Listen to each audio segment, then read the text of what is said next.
Carving candles is an ancient craft.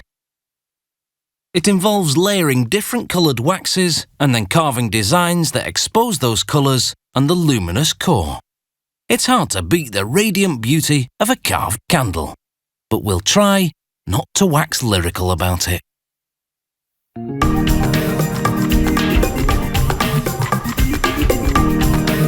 Carved candles are known for their swirls and curls, a look so elaborate that lighting one is in itself an occasion.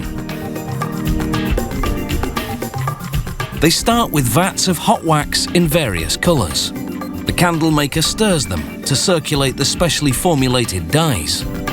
She dips a star-shaped wax core into clear wax and then yellow. The clear wax dilutes and lightens the yellow. She hardens the layers in cool water. She repeats this process between 30 and 35 times as she builds up layers of different coloured waxes on the candle core.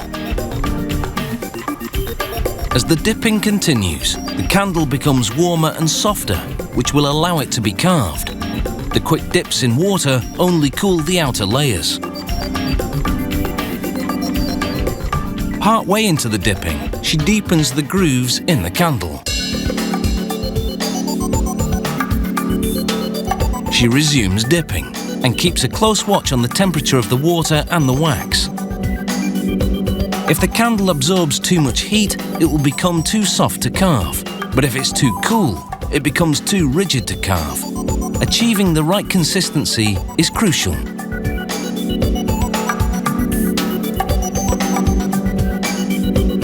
It's almost time to carve, but first she squeezes the drippings together and then slices them off. These multicoloured drippings are too attractive to waste, so she shapes them into a mushroom candle. She pokes a hole in the centre for the wick.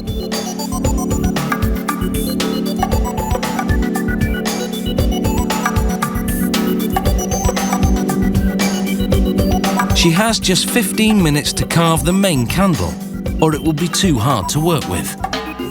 She slivers the bottom and curls the pieces back.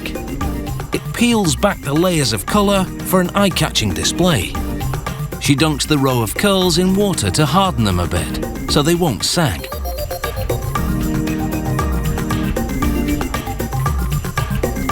Here's a twist. She curls each row in the opposite direction to the one before.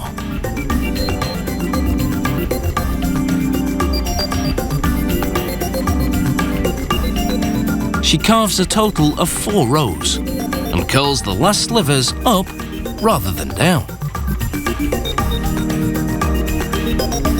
Using a square-edged gouging tool, she cuts a windmill design into the upper section of the candle.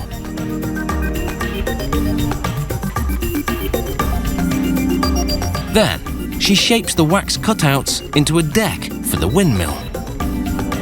She carves tulips and other designs around the top. She works quickly and with a steady hand. It takes at least a year of training to learn to carve and shape these designs so quickly. This one's a neat trick. She jiggles a straight-bladed knife to cut the fluted edge of a hummingbird wing.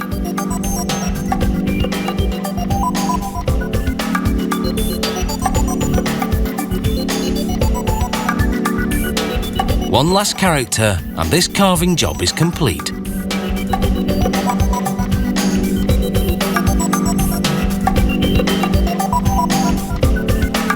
Now she presses a device that's a bit like a pastry cutter around the wick. This forms a well that will allow the candle to burn down the centre instead of dripping down the sides, which would ruin the carving.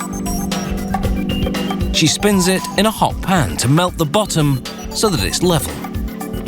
And while it's still hot, she presses the trademark sticker onto it. Finally, she dips it in an acrylic glaze.